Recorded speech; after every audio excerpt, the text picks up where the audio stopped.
Hello everybody, Jeff Cat here, and famous FireWire expert here to answer all your FireWire questions. Today we're going on a field trip. Oop, better get going. Recently, a few blocks away from my office, somebody opened up a bakery. This family put a lot of work, a lot of money, and their whole heart and soul into this endeavor. This is going to be their primary source of income.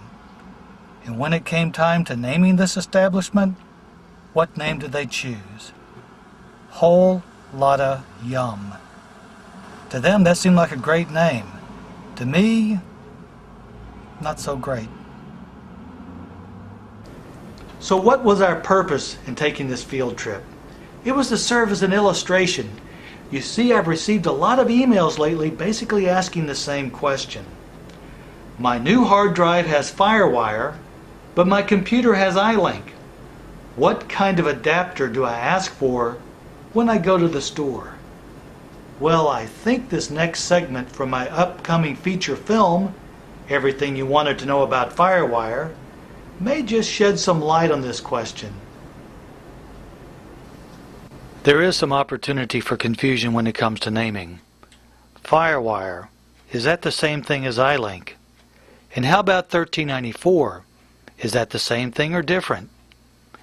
i.LINK 1394, is that somehow different than simply 1394?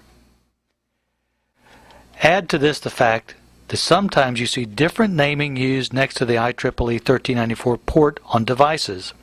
For example, DV in out or just DV. This is sometimes found on camcorders. Some televisions refer to it as DTV Link, a name which originated with the CEA Association. And finally, in some list of acronyms, I see the term HPSB, also known as High Performance Serial Bus, used in reference to 1394. However, I have never heard this used in the industry. So why so many different names? Well, first let me give you some history. Back in the 1980s, Apple came up with something cool, a high-speed serial bus. They needed a name. First name Chef Cat, after Michael Tiener's coffee mug. Needed better name. FireWire. Everybody liked it. One problem. Sony didn't like it. You see, speed's important to the computer. Speed's not important in the TV. Therefore, to Sony, FireWire sounded like a safety device, not like a cool high-speed serial bus. Sony came up with the name i.LINK, which doesn't sound like anything, but people in Japan like it, so it's okay with me. The 1394 Trade Association didn't want to take sides, so they stayed with the technical name, 1394. So we're left with a lot of different names.